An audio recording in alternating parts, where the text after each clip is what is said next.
경주에서 감염 경로가 파악되지 않은 확진자들이 계속해서 늘고 있습니다. 처음으로 중고등학생 확진자도 나왔습니다.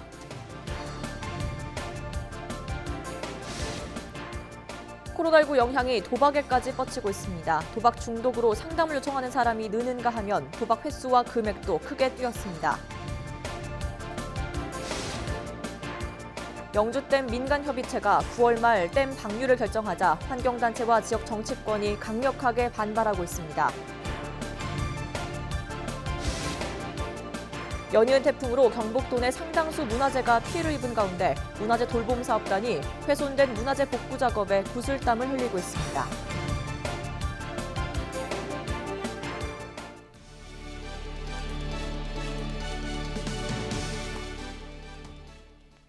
여러분 안녕하십니까? 헬로티비 뉴스입니다.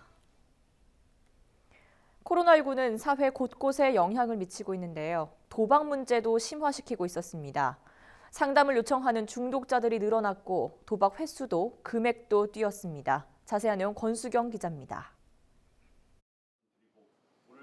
지난 6월에 제대한 A씨. 코로나19 1차 대유행을 군에서 겪으면서 외출도 휴가도 없이 몇 달을 꼼짝없이 틀어박혀야만 했습니다. 그 사이 A씨가 손댄 건 도박이었습니다. 저희가 월급을 들어오면 그거를 이제 휴가 나갈 때 쓰고 친구들 볼 때 쓰는 건데 이제 못 나가니까 이제 그거를 이제 같이 하자는 권유하는 사람들도 많고 이제 그래가지고 좀 많이 더 하는 것 같아요. 코로나19는 도박도 더 부추겼습니다. 24시간 상담을 하는 헬프라인에 도움을 요청한 중독자들은 지난해보다 약 1000여 명 늘었습니다. 특히 대학생과 군인층의 상담 증가가 두드러집니다. 대학생들이 지금 학교를 가지 않고 있고, 이제 국민들이 이제 휴대폰이 이제 많이 도입되면서 지금 공동화 문제가 많이 지금 심각하다고 지금 계속 보고되어 있거든요. 도박 치유 프로그램을 받은 중독자들의 설문조사를 통해 코로나 이후 더 자주 도박의 순간에 빠져들었고 금액도 늘었던 것으로 나타났습니다. 아예 도박에 발을 들이지 않는 게 중요하지만 만약 자기 자신이 정한 도박 횟수나 금액을 나도 모르게 넘어가고 있다면 이미 심각한 상황이라고 전문가는 조언했습니다. 문제에 대한 부분들을 자각을 했을 때 본인 스스로 무언가를 하려고 하기보다는 바로 즉시 전문가의 개입이 빨리 이루어지는 것이 가장 최선의 방법이라고 생각이 듭니다. 도박 중독이 의심될 땐 국번 없이 1336으로 전화를 걸어 진단과 상담을 받아볼 수 있습니다. 헬로티비 뉴스 권수경입니다. 경주에서 18일 확진자 3명이 또 추가됐습니다. 이번에도 감염 경로를 알 수 없는 확진자인데 처음으로 학생 2명도 포함됐습니다. 학생 확진자는 문화고 3학년과 계림중 2학년으로 접촉자로 의심되는 학생과 교직원 등은 모두 검사를 받고 자가격리됐습니다. 경주교육지원청은 해당 학교를 일주일간 전원 온라인 수업으로 전환하는 한편 당초 21일부터 각 학교 등교 인원을 3분의 2까지 늘리려던 방침도 철회했습니다. 최근 경주에서는 사흘 사이 10명의 확진자가 발생했지만 대부분이 감염 경로가 파악되지 않아 시민들의 불안감이 커지고 있습니다. 준하경 경주시장이 18일 열린 중앙재난안전대책본부 회의에서 코로나19 확진자 동선 정보 공개 기준을 완화해달라고 건의했습니다. 주 시장은 확진자의 이동 경로 등 정보가 개인의 사생활이나 소상공인 피해 방지에만 중점을 둬 국민의 알 권리를 지나치게 제한하고 있다고 말했습니다. 또 이로 인해 잘못된 정보가 확산되고 시민들의 불편도 가중되고 있다며 확진자의 동선 정보 공개 기준이 완화돼야 한다고 주장했습니다. 실제 경주시는 최근 산양삼, 동충하초 설명회 등에 참석한 N차 감염자가 꾸준히 늘어나고 있으나 정부가 정한 공개 기준에 따라 확진자 동선을 대부분 비공개 처리해 시민들의 항의가 잇따르고 있습니다. 올해 추석은 코로나19의 여파로 국민 10명 가운데 4.5명만 차례를 지낸다는 결과가 나왔습니다. 농촌진흥청이 소비자 패널 940명을 대상으로 추석 명절 농식품 구매 패턴을 분석한 결과 코로나19로 장거리 이동이 제한되면서 추석에 차례를 지낸다고 응답한 소비자는 전체의 44.5%로 지난해보다 10%포인트 감소했습니다. 또 응답자의 절반 이상이 추석을 가족끼리 보냈으면 좋겠다라고 답했으며 친척들도 모였으면 좋겠다라는 의견은 4%에 불과했습니다. 이번 추석 연휴에는 고속도로 휴게소에 앉아서 음식을 먹을 수 없게 됐습니다. 한국도로공사는 코로나19 확산을 막기 위해 명절 연휴인 오는 29일부터 다음 달 4일까지 엿새간 휴게소 실내 매장 좌석 운영을 중단하고 포장만 가능하도록 했습니다. 앞서 정부도 매년 명절 기간에는 면제해주던 고속도로 통행료를 올해는 징수하기로 결정한 바 있습니다.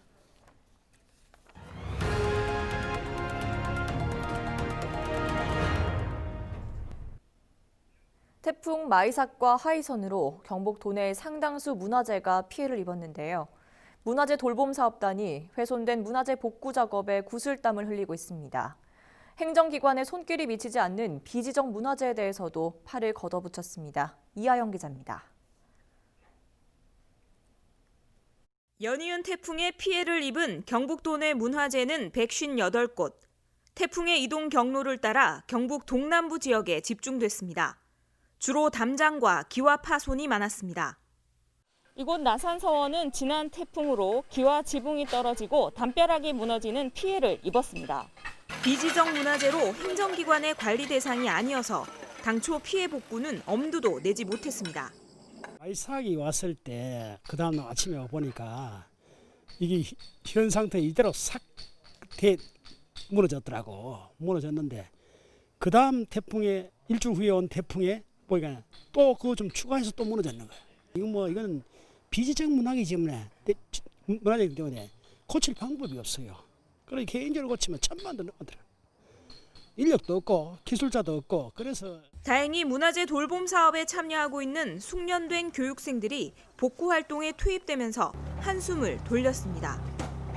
나산서원은 비지정 문화재가 대상이 안 되는데 갑자기 연결이 돼서 우리 태풍 지역에 우리 돌봄협회가 복구 작업도 되어서 의미가 있고 또 현재 우리가 17분이 왔는데요. 강사 한 분과 12명이 기능인입니다. 그래서 평소에 초급 과정은 어려운데 고급 과정이기 때문에 참 의미 있게 어디든 할 수 있어서 참 좋아하는 것 같습니다. 교육생들도 전문성을 키울 수 있고 문화재 지킴이로서 힘을 보탤 수 있어 보람이 큽니다. 양쪽 봐가면서 거기에 맞춰갖고 똑같이 만들어야 되니까 좀 힘들긴 한데 딱 하고 난 다음에는 그 보람 같은 게 있습니다. 저도 경험을 쌓으면 쌓을수록 저도 지금 완벽한 상태가 아니고 배워가는 과정이기 때문에 보람도 있고 즐겁고 그렇습니다. 문화재 돌봄 사업을 통해 평소 훈련된 전문 인력들이 재난 현장에서도 큰 힘을 발휘하고 있습니다. 헬로티비 뉴스 이하영입니다. 안전성 논란이 불거지면서 아직 준공도 하지 못한 영주댐 소식, 헬로티비 뉴스에서도 여러 차례 전해드린 바 있습니다. 환경부가 지난해 9월 댐에 물을 채워놓고 안전 점검을 하기로 했죠.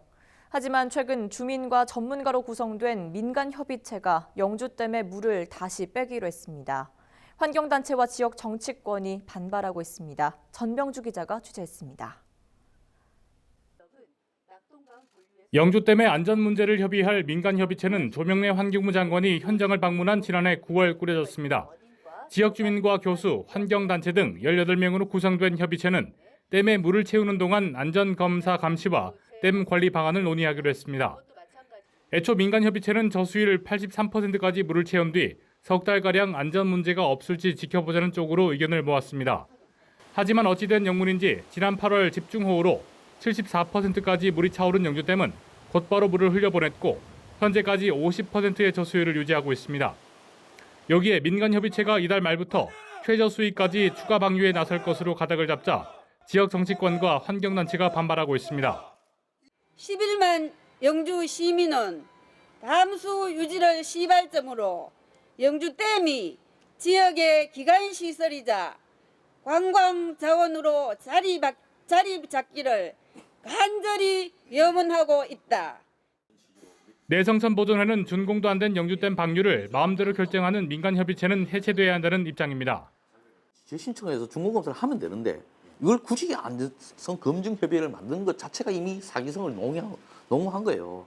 실제로 협의체를 통해서 이 문제의 안전성에 대한 검사를 제대로 검증을 하지 않고 그 책임을 협의체에 떠넘기기 위한 목적이 아니었는가.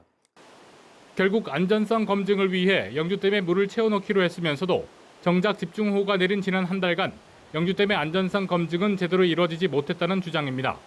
민간협의체는 발전기 성능 검사 등의 점검이 모두 끝났기 때문에 영주댐 방류를 결정했다고 밝혔습니다. 하지만 지역사회에서 반발이 거세자 오는 21일 소위원회를 열고 추가 방류 여부를 최종 결정하기로 했습니다. 댐 균열 여부 등 안전성 문제를 살피기 위해 구성된 영주댐 시민협의체. 지난 여름 집중호우에도 불구하고 정작 담수 문제로 인해 소중한 안전점검 기회를 놓쳤다는 비판이 거셉니다. 헬로티비 뉴스 전명주입니다. 윤경희 청송군수가 태풍으로 큰 피해를 입은 청송을 특별 재난지역으로 지정해달라고 호소했습니다. 윤 군수는 이달 초 연이은 태풍으로 청송 지역의 공공시설 피해액만 60억 원이 넘는다며 자체 예산으로는 복구가 어려운 실정이라고 말했습니다. 또 400mm에 가까운 폭우가 내린 주황산면을 비롯해 청송읍, 분안면 등에도 농작물 피해가 심각하다며 정부 지원이 절실하다고 강조했습니다. 대구시 시각장애인연합회와 LG헬로비전 대구방송이 18일 상호 교류를 위한 업무 협약을 맺었습니다. 두 단체는 앞으로 음성 안내 서비스를 바탕으로 한 TV 시청 환경 개선, 방송 복지 확대 등에 함께 힘을 모을 예정입니다. 또 시각장애인들을 위한 봉사활동과 행사 진행, 홍보 등에도 적극적으로 협력할 계획입니다. 정성을 모아서 또 우리 장애인들에게 또 도움을 주셔서 또 우리 회원들이 그나마 좀 더 용기를 갖고 생활할 수 있다고 생각합니다. 저희들도 많은 관심을 갖고 또 의견도 내도록 하겠습니다. 시각장애인 분들이 참 그동안 보면 미디어에 대한 접근이나 이런 것들이 어려웠던 게 사실입니다. 그래서 볼 수 있는 권리라든가 아니면 또 시각장애인 여러분들이 또 함께 사회에 대한 참여를 또 높일 수도 있고 관심도 높이고. 경북 지역 저상버스 도입률이 전국에서도 낮은 축에 속하는 것으로 나타났습니다. 국민의힘 김희국 의원이 국토교통부로부터 받은 자료를 보면 올해 7월 기준 경북 지역 저상버스 도입률은 16.2%로 17개 시도 가운데 5번째로 낮았습니다. 한편 전국 저상버스 도입률은 28.4%로 내년도 목표치인 42%에 크게 못 미치는 것으로 나타났습니다. 전국에서 유일하게 예천에서만 생산되는 피크닉 사과 수확이 시작됐습니다. 올해 생산량은 30톤 내외로 지금부터 10월 말까지 맛볼 수 있습니다. 피크닉 사과는 새콤달콤하고 아삭한 식감에 테니스공 정도로 크기도 작아 1인 가구 등을 중심으로 큰 인기를 끌고 있습니다. 경산시가 도심 주차난을 해소하기 위해 주택가 공한지에 주차장을 조성합니다. 이번 사업은 방치된 사유지에 주차장을 조성하는 사업으로 토지 사용을 승낙하는 소유주에게는 재산세를 면제해 줍니다. 1호 공한지 주차장은 진량읍 신상리 주택가로 경산시는 주차 면수 27면을 만들어 9월 21일부터 무료로 개방합니다. 상수도 현대화 사업으로 안동 시내 일대에 차례로 수돗물 공급이 일시 중단됩니다. 안동시는 상수관망이 구간별로 나눠져 있는지 확인하기 위해 오는 21일부터 12월 3일까지 읍면동에 따라 수돗물 공급을 중단한다고 밝혔습니다. 중단 시간은 낮의 경우 오전 10시에서 오후 5시 사이 1시간 정도며 야간에는 밤 11시부터 다음 날 새벽 5시까지입니다. 제211회 영천시의회 임시회가 5일간의 의사 일정을 마무리하고 폐회했습니다.